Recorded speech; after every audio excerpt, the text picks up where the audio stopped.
네, 안녕하세요. 에어컨을 안 틀면 더워서 살 수가 없었는데 이제는 많이 시원해졌죠? 네. 시원해지니까 이제 또 더웠을 때는 더운 게 걱정인데 시원해지니까 또 감기 조심해야 되고 또 비염 있는 분들은 비염 조심하셔야 되고 네, 감기 걸리기 딱 좋은 계절이 이제 슬슬 오고 있습니다. 여러분들 아프지 마시고 건강하시면 좋겠습니다. 아프신 분들이 참 많이 있죠. 하나님이 주신 건강을, 우리의 몸을 우리가 좀 열심히 잘 쉬시고 밥도 잘 드시고 또 하나님께 기도하면서 좀 잘 지키셔서 아프신 분들이 없으면 좋겠습니다. 저는 추석 지나고 아팠던 건 아닌데요. 굉장히 피곤한 하루하루를 보내고 있습니다. 굉장히 몸이 피곤합니다. 왜 웃으시는 거예요? 추석 지나고 나서 몸이 왜 이렇게 피곤한지 모르겠습니다. 제가 어떤 분께 추석 지나고 나서 잘 지내셨냐? 잘 지내다 오셨냐? 그래서 잘 지내다 왔습니다. 되게 피곤하네요. 그랬더니 연휴인데 왜 피곤하냐고 그러시는 거예요. 또 다른 분께 또 인사를 하다가 추석 잘 쉬셨냐? 추석 갔다 왔더니 너무 피곤하다. 그랬더니 피곤한 거라고 이야기를 하시더라고요. 그래서 그 말에 위로가 됐습니다. 제가 내가 추석 잘 보냈구나. 원래 추석은 피곤한 거구나. 그래서 추석을 제가 잘 보냈구나 이런 생각했습니다. 그 얘기를 이제 하면서 왜 이렇게 피곤하지? 생각을 했는데요. 제가 추석 때 뭐 별거 안 한 줄 알았는데 생각해 보니까 되게 여러 가지 일을 했더라고요. 주일날 끝나고 이제 가족들이랑 짐을 챙겨서 부모님 계신 2시간 거리에 이제 길을 가는데 우리 아이들이 할머니가 뭐 해줄까? 너네 오면 뭐 해줄까? 뭐 반찬 해줄까? 막 이랬는데 아이들이 캠핑을 하고 싶다는 거예요. 알지도 못하는 애들이 무슨 들은 건 있어가지고 캠핑을 하고 싶다는 거예요. 그 한마디에 부모님이 숯불을 이렇게 태워놓으셨어요. 가자마자 피곤한데 고기를 구웠습니다. 근데 저희 가족 중에는 캠핑 전문가가 없어서 캠핑을 즐겨하는 사람들이 없어서 숯이 다 안 탔어요.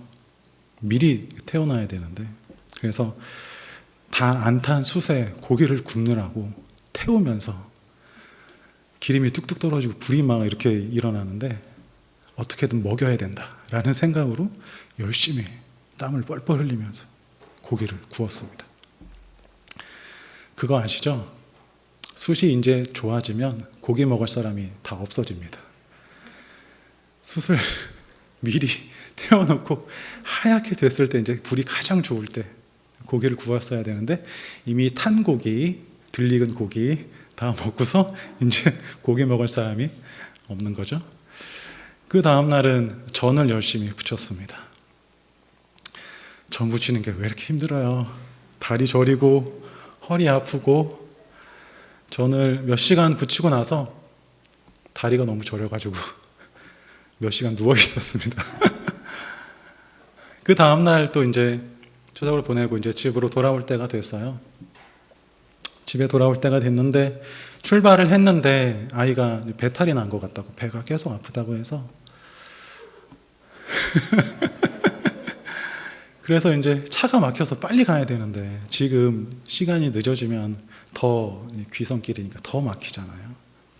10분 늦게 출발하면 뭐 30분, 1시간 뒤에 도착하고 그러니까 빨리 가야 되는데 배가 아프다니 또 어떡합니까? 휴게소에 들려서 이것저것 구경도 시켜주고 괜찮다고 하면은 간식도 사주고 1시간 동안 휴게소에서 놀다가 늦게 집으로 왔죠. 피곤할 만 합니까? 네, 피곤합니다. 부모님 집에는 침대가 없어서 바닥에 이불을 깔고 잤더니 또 허리가 또 그렇게 아파가지고 네. 제가 피곤해 보이지만 여러분 제 표정이 괴로워 보이세요? 네. 여러분 그럼 제가 마음이 괴로울까요? 몸이 피곤했지만 마음은 즐거웠습니다. 제가 즐거우니까 그렇게 피곤한 줄 알면서도 그런 일들을 다 했던 것이죠. 제가 이 이야기를 곱씹어 보면서 내가 그런 일들을 했고 또한 그 자리에 있었고 내가 그 마음이었다는 것을 생각할 때 내가 굉장히 우리 가족을 사랑하고 있구나 이런 생각을 했습니다. 또 내가 그 자리에서 되게 사랑받고 있구나 라는 것을 다시 한번 곱씹어 볼 수 있었어요. 제가 우리 가족 가운데에서 굉장히 편안하고 안정감을 느끼고 안도감을 느끼는 것을 발견하게 됐어요. 아프면은 아버지가 차 타고 가서 약을 사다 줄 거고, 배고프면 엄마가 밥 해줄 거고, 심심하면 매형이 부산 진주 분인데 이게 아주 재밌습니다. 앞에 앉아 있으면. 그래서 앞에 그냥 가만히 앉아 있으면 굉장히 재밌습니다. 얘기를 굉장히 잘하세요. 그래서 그러시냐고 되게 즐겁습니다. 제가 그 자리를 굉장히 좋아한다는 것을 다시 한번 새삼스럽게 알게 됐어요. 제가 굉장히 하나님이 주신 가족 안에서 굉장히 사랑받고 있구나 이런 것을 알게 됐습니다. 또 내가 사랑해 주고 싶다라는 마음을 발견하게 됐어요. 가족이라는 것이 하나님이 주신 가족이라는 것이 사랑으로 똘똘 뭉친 관계구나라는 것을 알게 됐습니다. 제가 말하고 싶은 거는 제 가족 제가 사랑한다 이 얘기 하고 싶은 게 아니라요. 교회 이야기를 하고 싶은 겁니다. 교회는 하나님이 주신 새로운 가족입니다. 교회도 가족과 마찬가지로 사랑으로 뭉쳐진 공동체, 새로운 우리의 가족입니다. 제가 가정 가운데, 가족 가운데 굉장히 수고하면서도 즐거워할 수 있는 것은 거기에 사랑이 있기 때문이죠. 교회 가운데에도 우리가 교회에서 굉장히 수고할 수 있잖아요. 할 일이 많이 있죠. 굉장히 수고롭습니다. 굉장히 교회라는 곳이 그저 와서 예배를 드리고 간다라고 할 때는 그 수고를 경험할 수 없고 볼 수 없지만 한 분이 나와서 교회에 앉아서 예배 드리고 가기까지 그 전에 굉장히 많은 일들이 준비되어야 합니다. 또 한 분이 예배를 드리고 가면 그 뒤에 많은 분들이 또 수고롭게 준비를 하셔야 돼요. 우리 교회가 바로 그런 곳이죠. 굉장히 수고롭고 힘들고 땀을 흘려야 하는 곳이에요. 그러나 제가 제 가족을 사랑하는 것처럼 제가 제 가족 안에서 사랑받는 것처럼 우리가 사랑으로 뭉친 공동체이기 때문에 그 수고가 힘들지만 괴롭지 않은 것입니다. 하나님이 우리 교회 가운데 사랑으로 뭉쳐진 새로운 가족으로 만들어 주셨기 때문이죠. 우리는 영적인 가족입니다. 우리 교회뿐만 아니라 옆 교회도 우리와 영적인 가족이에요. 교단이 달라도 그렇습니다. 물론 교단이 다르고 조금 다른 믿음을 가진 사람들과는 조금 어려운 점이 있기도 하지만 예수 그리스도를 믿는 그 믿음 안에서 우리는 큰 하나의 교회입니다. 교회들은 다 하나님이 주신 사랑으로 이렇게 뭉쳐져 있죠. 사랑이 중심이 되어 있습니다. 에베소서가 지금까지 말한 것이 1장부터 3장까지 말한 것, 그리고 오늘 4장을 읽었지 않습니까? 1장부터 3장까지 말한 것이 바로 하나님이 우리에게 주신 사랑이죠.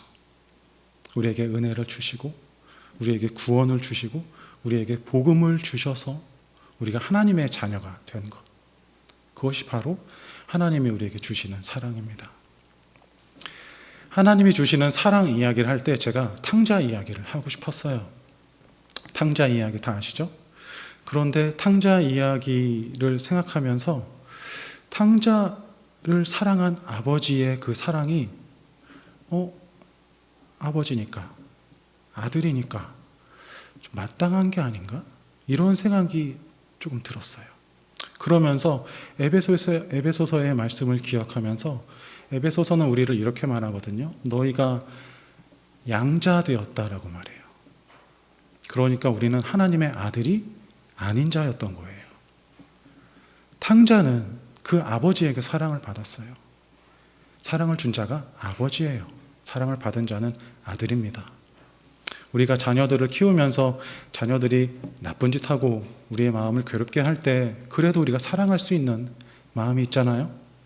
그런데 에베소서에서 우리를 말하면서 우리가 아들 되었던 우리에게 사랑을 주시는 것이 아니라 양자 되었다라고, 그래서 아들 되었다라고 말하거든요. 에베소서에서 우리를 향해 말씀하시는 하나님의 사랑이 탕자의 비유보다 더 놀라운 사랑인 것이죠.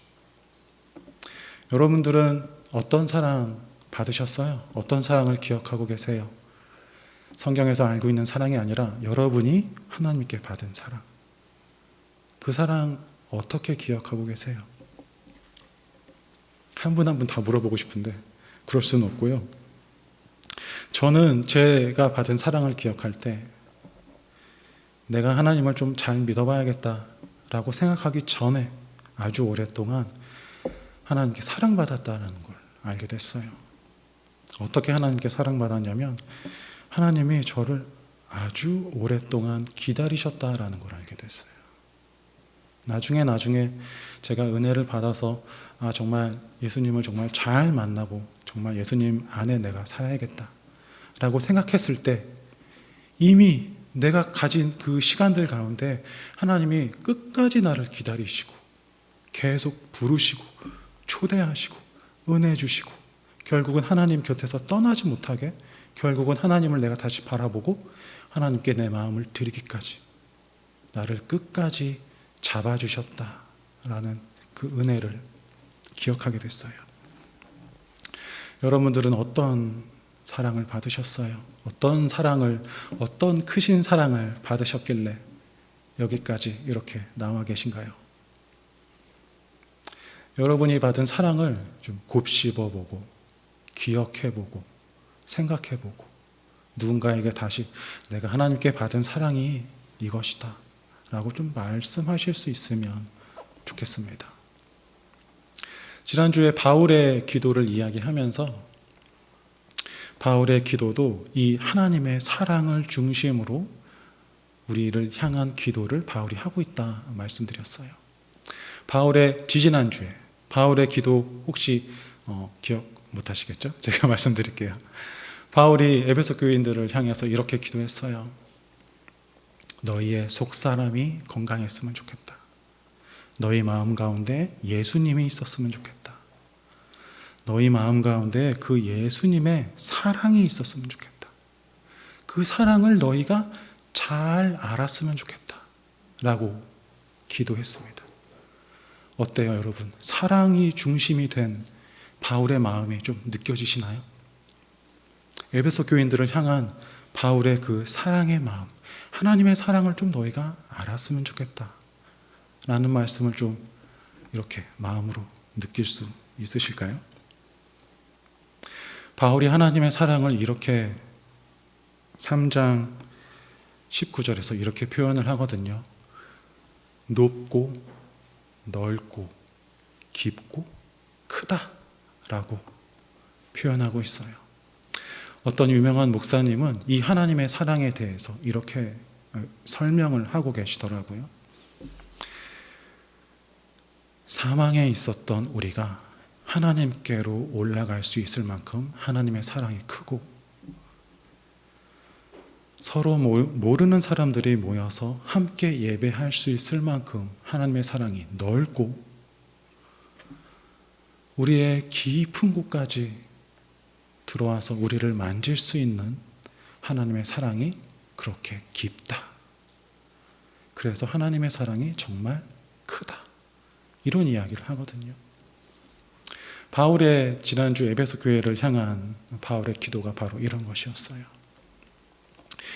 바울이 그들을 향해서 이 사랑을 말하면서 이제서야 4장에 넘어오면서 이런 이야기를 합니다.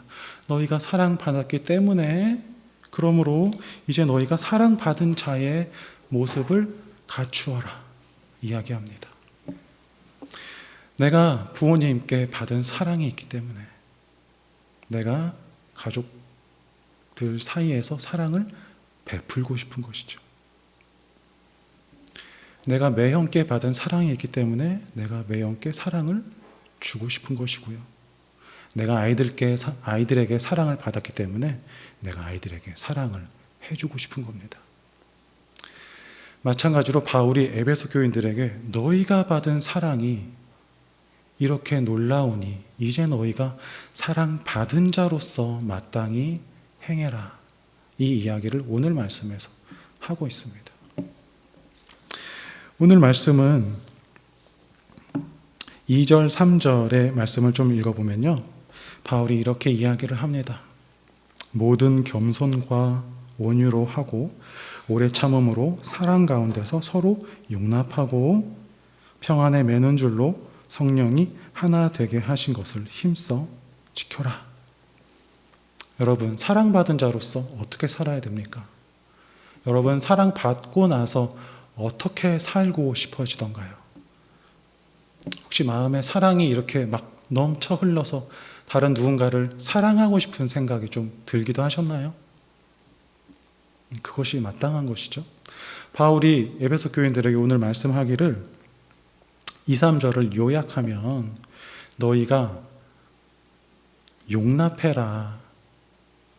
그리고 하나 된 것을 지켜라. 이렇게 말하고 있습니다.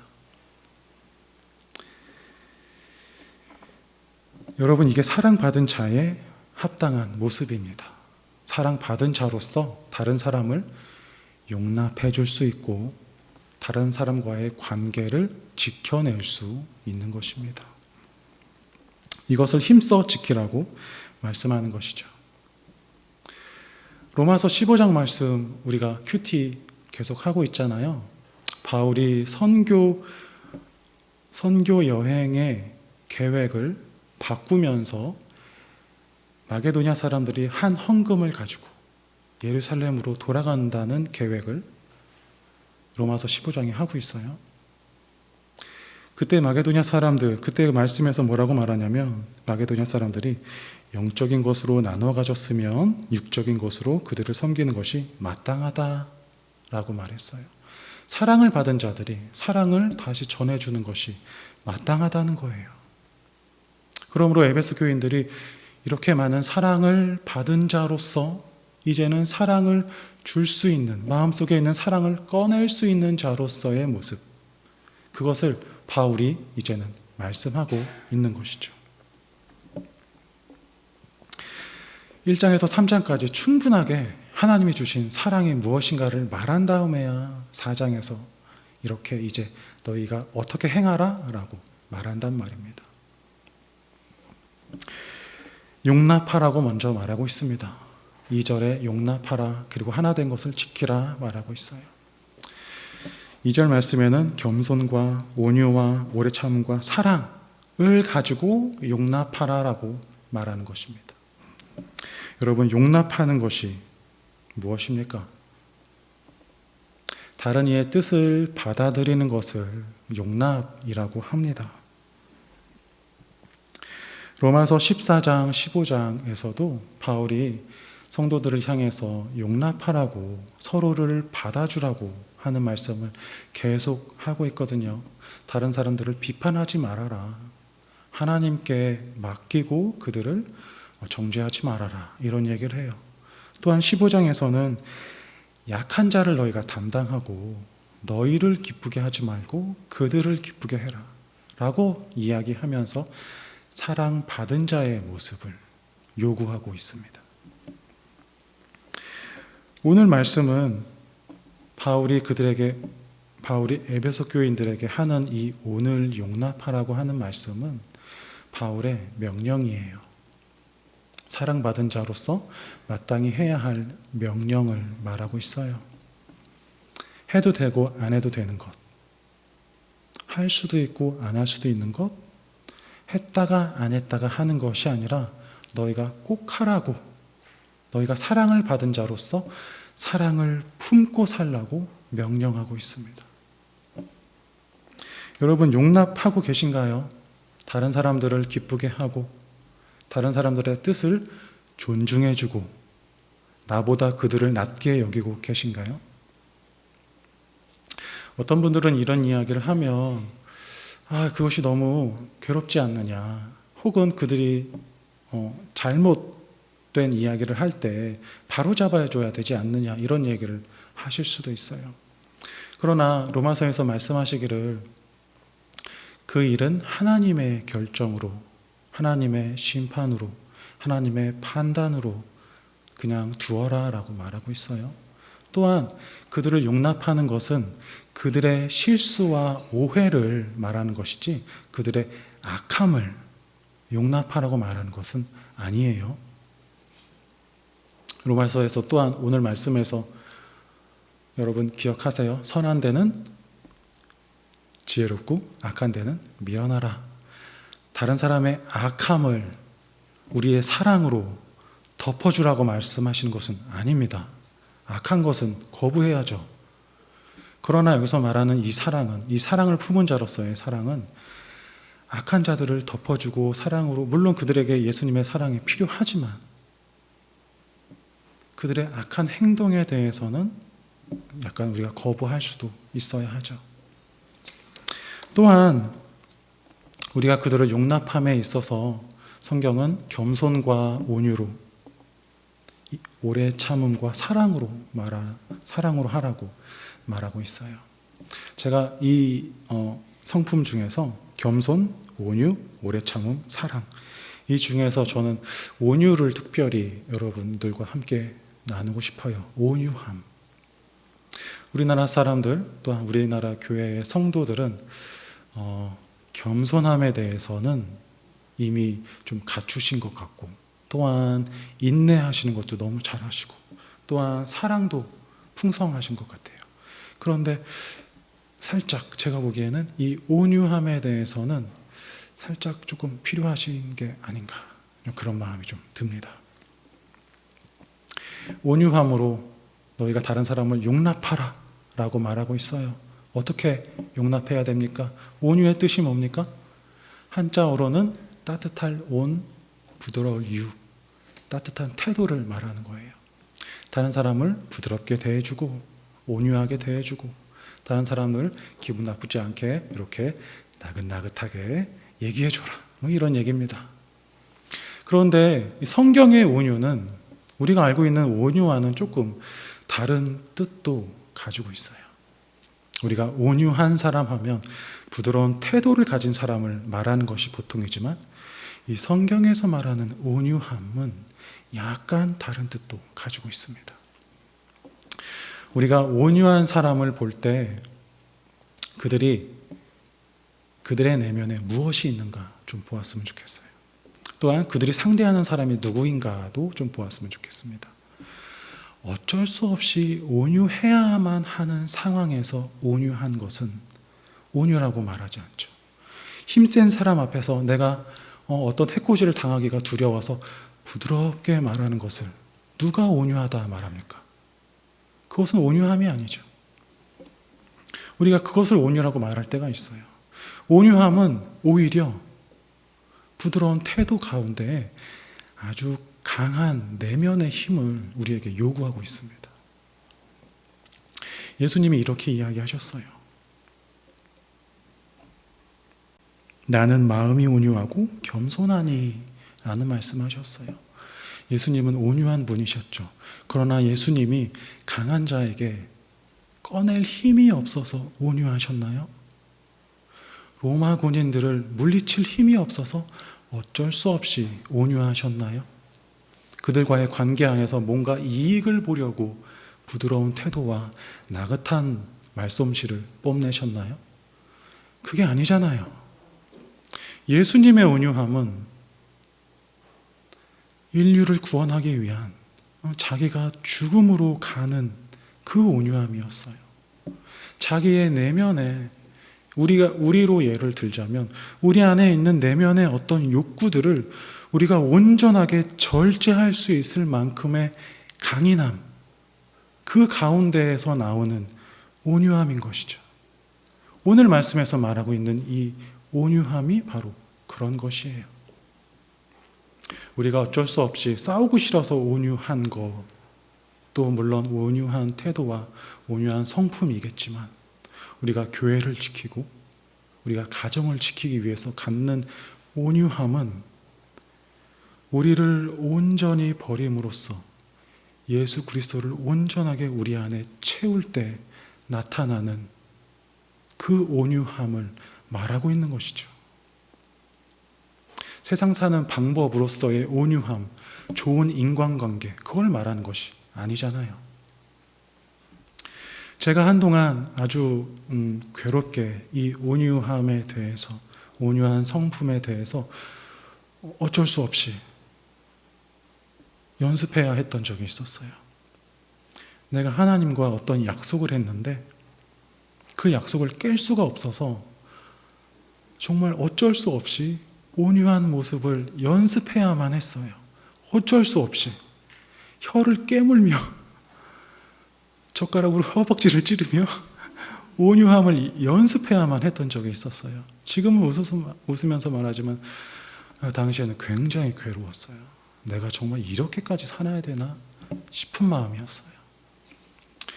내가 예수님을 따르고 산다는 것이 정말 이렇게 괴로운 삶인가? 내가 정말 나를 버린다는 것이 이렇게까지 나를 다 버려야 한다는 건가? 라는 생각이 들 정도로 너무나 괴로웠어요. 정말 매일매일 이를 악물고 눈물로 보냈던 시간이었어요. 그런데 놀라운 것은요, 이 온유함은 제가 계속 어쩔 수 없는 환경 가운데 정말 억울하게 눈물 흘리면서 막 하나님께 욕하면서 인내하는 그 1년 반의, 약 2년간의 시간 동안이 지나고 나서 결국 제가 이런 얘기를 다른 사람에게 들었어요.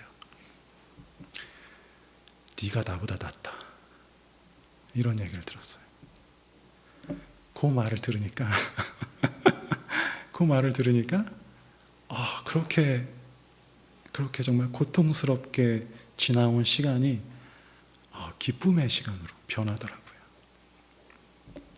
우리가 교회를 지키고 우리가 가정을 지키는데 이러한 온유함이 필요하다는 거예요. 이러한 온유함으로 누군가를 용납해주고, 누군가를 이해해주고, 누군가의 이야기를 들어주고, 그렇게 해서 우리 교회를 지켜가야 한다는 것이죠. 여러분, 왜 믿는 자라고 할 말이 없겠습니까? 여러분, 왜 믿는 자라고 목소리가 작아서, 목소리에 힘이 없어서 우리가 부드럽게 말하는 것이 아니잖아요. 할 말이 없어서 어쩔 수 없이 나긋나긋한 부드러운 태도를 우리가 갖는 게 아니잖아요. 더 중요한 것이 있기 때문이에요. 더 중요한 교회, 예수님이 피로 사신 이 교회, 우리의 가정, 새로운 가족, 우리의 공동체, 이것을 지키기 위해서 우리가 온유해야 한다는 것이에요. 우리의 온유가 그저 어쩔 수 없이 나오는 온유함이 아니라 온전히 예수님으로 채운 우리의 내면의 성숙함으로 온유를 꺼내 놓아야 한다는 것입니다.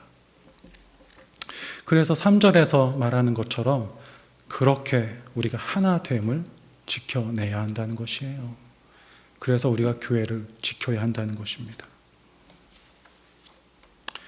여러분, 교회가 소중하신가요? 교회가 저는 너무 좋습니다. 이 교회의 모습, 교회가 갖는 모습, 하나님께 드리는 예배, 함께 모여서 어울리는 이 시간들이 저는 너무 좋습니다. 제가 교회를 너무 좋아해서 이 자리를 떠나고 싶지 않아서 사실은 전도사가 된 게 거의 반 이상이에요. 제가 이 교회를 떠나고 싶지 않더라고요.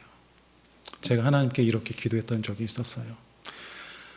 예배하는 자리가 너무 좋은데 하나님, 내 직업이 여기 있으면 좋겠어요. 라는 이야기를 했어요. 하나님께.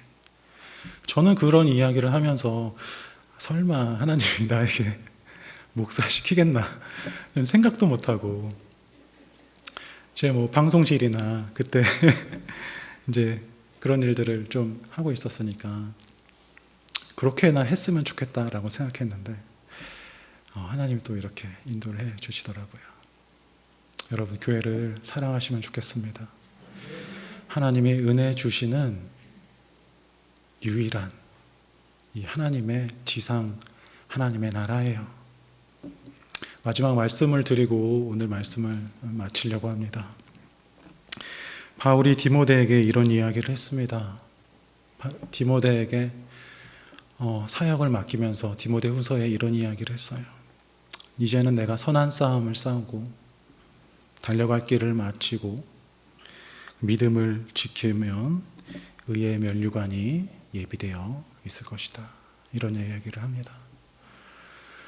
우리가 온유하고 서로를 용납하고 사랑하고 이런 것이 왜 쉽겠습니까? 그러나 우리가 하나님 안에서 이런 믿음의 경주를 다 마치고 나면 우리 삶에서 얻어지는 아까 그와 같은 열매들이 있고, 또한 하나님의 나라에서 의의 면류관이 우리를 위하여 예비되어 있다 라는 말씀을 꼭 드리고 싶습니다. 우리가 하나님을 사랑함으로 이 마음을, 이 말씀을 꼭 지키면서 교회를 사랑하고 성도를 사랑하고 또한 교회를 지켜나가는 우리가 되었으면 좋겠습니다. 우리가 한 가족인 우리 하나 된 우리로서 좀 지켜나갔으면, 하나된 모습을 지켜나갔으면 좋겠습니다.